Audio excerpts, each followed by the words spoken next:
यहाँ दोनों का फायदा है, लेकिन इन्वेस्टर के लिए रिवॉर्ड के साथ एक रिस्क भी जुड़ा हुआ है।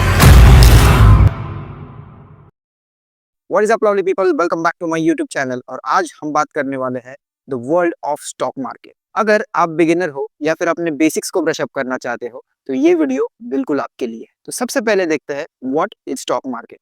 तो स्टॉक मार्केट एक ऐसी जगह है जहाँ पे लिस्टेड कंपनीज के शेयर्स खरीदे और बेचे जाते हैं। इसी की वजह से इसे शेयर मार्केट भी कहा जाता है। ये बहुत ही इंपॉर्टेंट पार्ट है फाइनेंशियल सिस्टम का, जो कंपनीज को अपना कैपिटल बढ़ाने में और इन्वेस्टर्स को कंपनी की ग्रोथ में पार्टिसिपेट करने का मौका देता है। यहाँ दोनों का फायदा है, लेकिन इन्वेस्टर के लिए रिवॉर्ड के साथ एक रिस्क भी जुड़ा होता है। तो वो रिस्क क्या है, इसके बारे में हम आगे बात करेंगे। इंडिया में दो मेजर स्टॉक एक्सचेंजेस है, एक है एनएससी, दूसरा है बीएससी। एनएससी मतलब नेशनल स्टॉक एक्सचेंज, बीएससी मतलब बॉम्बे स्टॉक एक्सचेंज। तो सबसे पहले हम बात करते हैं नेशनल स्टॉक एक्सचेंज के बारे में। तो ये मुंबई में लोकेटेड है और ट्रेड और वॉल्यूम के बेस पे इंडिया का सबसे बड़ा स्टॉक एक्सचेंज है।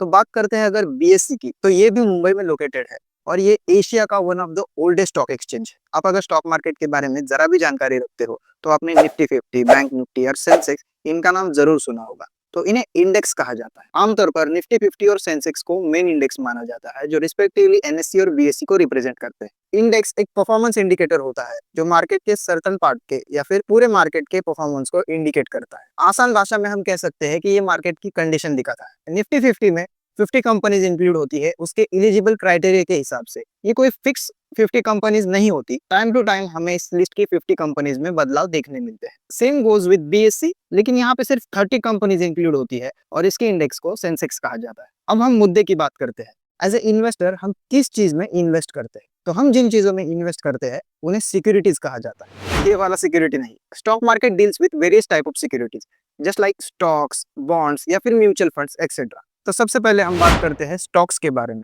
स्टॉक्स या फिर शेयर, हम जिस भी कंपनी के स्टॉक्स खरीदते हैं हम उस कंपनी में पार्शियल ओनर बन जाते हैं। ये बात सुनने में बहुत बड़ी लगती है, लेकिन हाँ, हम पार्शियल ओनर बन जाते हैं उस कंपनी के। तो इन्वेस्ट करने के बाद कंपनी का परफॉर्मेंस जैसा रहेगा उस हिसाब से हमें प्रॉफिट और लॉस होता रहेगा। एग्जाम्पल, आपने इन्वेस्ट करने के बाद कंपनी की ग्रोथ अच्छी तरह से हो रही है तो आपको प्रॉफिट होगा। कंपनी लॉस में है तो आपको लॉस हो सकता है। तो इसीलिए किसी भी स्टॉक में इन्वेस्ट करने से पहले हमें उस कंपनी के बारे में पूरी तरह से जानकारी लेना बहुत जरूरी होता है। कंपनी ने लास्ट 3 to 5 इयर्स क्या रिटर्न्स दिए हैं, कंपनी कौन से सेक्टर में काम करती है, कंपनी पर कितना कर्जा है, कंपनी के ज्यादातर शेयर्स ओनर के पास है या नहीं, और भी कुछ पैरामीटर्स होते हैं। इसके बारे में अगर आपको चाहिए तो अलग से वीडियो बनाऊंगा, आप कमेंट में बता देना। क्योंकि स्टॉक मार्केट जैसे पैसों का समंदर है वैसे ज्ञान का कुआं है, तो एक ही वीडियो में सारी चीजें जान पाना इम्पॉसिबल है। तो अब बात करते हैं बॉन्ड्स के बारे में। बॉन्ड्स के अलग अलग टाइप होते हैं, government bond, municipal bond, corporate bond. तो हम एग्जांपल के लिए कॉर्पोरेट बॉन्ड के बारे में बात करते हैं। जैसे हम स्टॉक खरीदने पर कंपनी के पार्शियल ओनर हो जाते हैं, वैसे बॉन्ड्स खरीदने पर हम कंपनी के पार्शियल ओनर नहीं होते।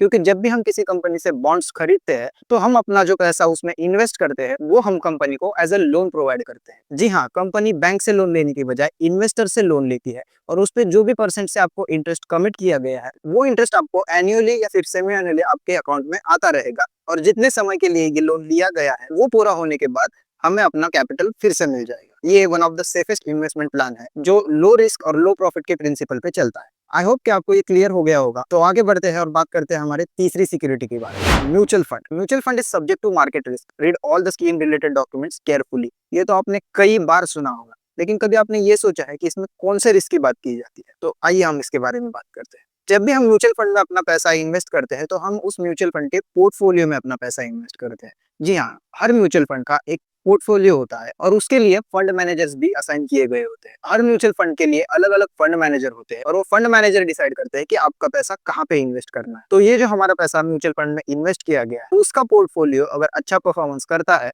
तो हमें प्रॉफिट होगा, अगर नहीं करता है तो हमें लॉस होगा। बस इसी रिस्क की बात हुई होती है। ये मार्केट कंडीशंस पे डिपेंड करता है कि मार्केट कैसे चल रहा है। अगर मार्केट अच्छा चल रहा हो तो आपको प्रॉफिट होगा, अगर मार्केट अच्छा नहीं चल रहा हो तो आपको लॉस होगा। लेकिन लॉन्ग टर्म के लिए म्यूचुअल फंड को एक बढ़िया इन्वेस्टमेंट माना गया है। तो अगली बात करते हैं हम रेगुलेटरी बॉडीज। रेगुलेटरी बॉडीज का काम होता है ये इंश्योर करना कि मार्केट में ट्रेडिंग फेयर तरीके से हो। अगर कहीं किसी स्टॉक में मैनिपुलेशन चल रहा है तो उस पर नजर रखकर उस पर एक्शन लिया जाता है। तो इन रेगुलेटरी बॉडीज को आसान भाषा में हम स्टॉक मार्केट की पुलिस कह सकते हैं। तो इंडियन स्टॉक मार्केट में ये काम सेबी द्वारा किया जाता है, security and exchange board of India, जिसका शॉर्ट फॉर्म होता है सेबी। सेबी की स्थापना हुई थी 1988 में लेकिन 1992 के इनफेमस स्कैम के बाद सेबी का इंपॉर्टेंस बढ़ गया और जिम्मेदारियां। सेबी के पास अथॉरिटीज होती है कि वो स्टॉक मार्केट के रूल्स एंड रेगुलेशंस बनाए या फिर जो रूल्स और रेगुलेशंस बनाए गए हैं उसमें चेंजेस ला सकते हैं। और एक सेबी का काम है कि time to time future and options की एक्सपायरी चेंज करना।